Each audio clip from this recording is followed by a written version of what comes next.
انی جاعلک للناس اماما، یہاں سے وہ کالی بلائیں امامت کی جو ہے وہ دلیل لیتی ہیں۔ اصل میں بھوکے کو جب بھوک لگی ہوئی ہو تو اس سے گنتی بھی پوچھو کہ 2 اور 2 کتنے ہوتے ہیں تو وہ کہے گا جی 4 روٹیاں ہوتی ہیں۔ ایسے ہی قرآن کریم میں تمتع کا لفظ آ گیا تو جناب اس سے مراد متع ہے۔ بتاؤ ایک لفظ، حالانکہ میں نے قرآن کریم کی وہ آیات جمع کی ہیں جہاں میم تا عین یہ مادہ جمع ہے، میں نے کہا پھر لے مراد متع۔ یہاں تک کہ آپ نے حج کی قسمیں پڑھی ہیں، ایک حج ہوتا ہے حج قران جس میں عمرہ اور حج کا ایک ہی احرام ہوتا ہے، ایک حج ہوتا ہے حج افراد کہ جس میں عمرہ نہیں ہوتا، ڈائریکٹ حج کا احرام باندھا جاتا ہے، اور ایک ہوتا ہے حج تمتع یعنی جس کا احرام پہن کے متع کیا جائے۔ یہ مراد ہے حج تمتع کہ عمرہ کیا احرام اتار دیا، اب حج کے دنوں میں حج کا احرام باندھا، یہ تمتع ہے۔ تو کوئی بے وقوف یہاں متع لے۔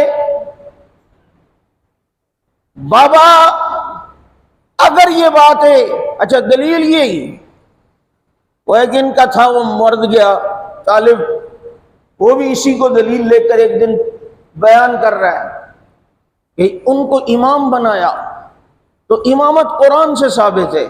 میں زیادہ تفصیل میں نہیں جانا چاہتا کیونکہ ہمارے ہاں امام کا ایک کانسیپٹ خلافت ہے کہ جو منہج نبوت پر لوگوں کو جو حاکم چلائے اور انتظامات امت کے سنبھالے، اس معنی میں وہ امام ہوتا ہے۔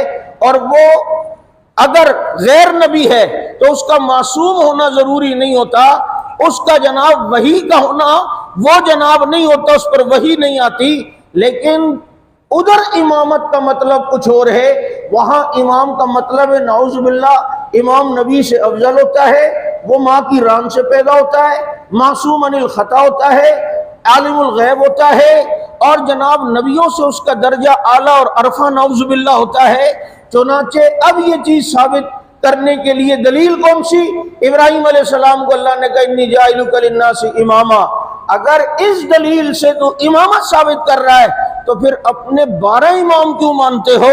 پھر تو کہنا چاہیے 13 امام، کیونکہ جس سے ثابت کر رہے ہو جس ابراہیم سے امامت، اس کو بیچ سے نکال کے پھر 12 کو مان رہے ہو، تو بھائی پھر ان کو جس کے ذریعے سے ثابت کر رہے ہو پھر انہیں بھی امام کے اندر جس مفہوم میں تم 12 کو لیتے ہو اسے بھی شامل کرو۔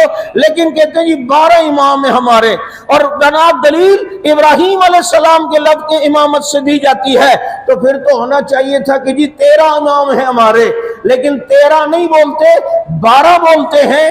پتہ چلتا ہے جو دلیل تو نے پکڑی ہے اس سے تشفی تجھے بھی نہیں ہے، اور اس سے جناب دل کے اندر سکون تجھے بھی نہیں ہے، ورنہ وہاں اگر لفظ امام آیا ہے تو پھر اسے 13 امام ماننا چاہیے تھا، کیونکہ جس آیت سے ابراہیم علیہ السلام کی امامت سے تو دلیل پکڑ رہا ہے انہیں تو بیچ سے نکال رہے ہو اور باقی 12 کو امام مان رہے ہو۔ یہ کوئی بات عقل میں آنے والی ہے؟